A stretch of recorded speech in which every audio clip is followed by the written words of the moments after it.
the big one. The one they wrote down with trembling hands and ink that bled through parchment into history.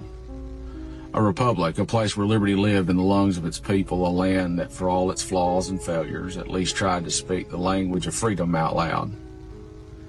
And now I feel like I'm watching that dream wheeze out its last breath on the floor of the Capitol, while men in $1,000 suits step over the body and call it a win. This bill, this one big beautiful bill, it's not beautiful, it's a goddamn obituary.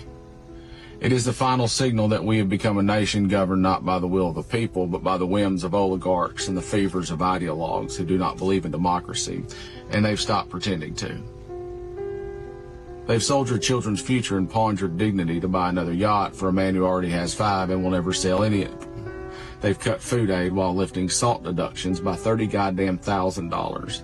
A handout for the coastal rich, a middle finger to every family clipping coupons just to survive. The child tax credit is gutted. Affordable health care is dismantled. Student loan relief has vanished. Labor protections are stripped like a copper wire in a hurricane. But hey, the Dow's up, right? How do you call yourself a republic when you take bread from a hungry child so a hedge fund can eat gold? How do you dare whisper the word democracy when you send your people to suffer while billionaires are handed the keys to the kingdom tax-free? Peter Thiel, Curtis Yarvin, Stephen Miller, these aren't the shadows behind the throne. They are the goddamn throne now. They do not believe in consent of the governed. They believe in rule by tech oligarchs, corporate kings, and clever little fascists with soft hands and God complexes. They don't think democracy is inefficient. They think it's a mistake. And they'll say it to your face if you let them. They may spin it as order or as efficiency or long-term vision, but strip away the branding and it's authoritarian rot wrapped in libertarian perfume. We are governed not by leaders, but by cowards. And I don't mean the tired, overused word we throw at politicians who fail to act. I mean small, scared little boys in tailored suits who were never hugged and now take it out on you. They are weak men with strong microphones. They are thugs with soft spines and misplaced daddy issues. They do not think, they receive.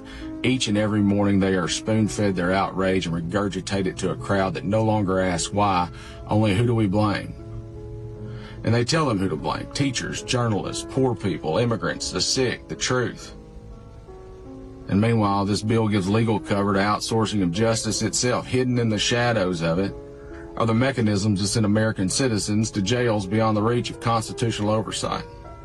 Offshore prisons for when your dissent gets too loud or your protest gets too visible. And they'll tell you it's only for violent crimes, but once you crest that hill, the descent into tyranny is steep and it is fast. Suddenly, be careful what you say becomes survival advice. And watch out starts sounding like prophecy. No citizen of the United States should ever fear speaking out against their government, but here we are. And do you feel free today? Do you feel secure in your blessings of liberty? Do you feel like every American, black, white, immigrant, old, queer, struggling, feels the pursuit of happiness is a real and reachable thing? Are you happy? Because the government just raised the debt ceiling by $5 trillion, and that's not to fix roads, that's not to heal the sick, not to feed the hungry or educate the poor, but to make the rich richer. Money they won't spend in 100 lifetimes, money that will never flow back down no matter how many times they lie to you and call it rain. And if you ask why, they will not give you a reason, they will just give you a target. And so here we are. This is not fiscal policy, it is economic violence. It is looting disguised as law.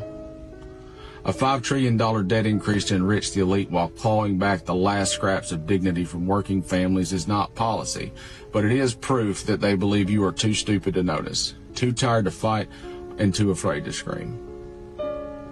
It's an absurdity so grotesque and so naked in its cruelty that it should offend every nerve ending you have. It is a slap across the face of reason. And here we are, the richest country in human history, and they are telling us we cannot afford food for our children while padding yachts and private jets with your future. We are told there is no money for universal health care, but there's always money to bomb another village. There's no funds for schools, but blank checks for war machines and billionaire bailouts. They have passed a bill that helps no one you know, that feeds no one you love, that lifts no one but the already floating. And maybe the great Southern poet Weezer Boudreaux said it best: eat shit and die. Because that's all they're offering you now, cold and on a plate with a smile. And you're supposed to say thank you. I don't know what country we are anymore, but I do know what we were capable of, and I weep for it today. Defiance till death.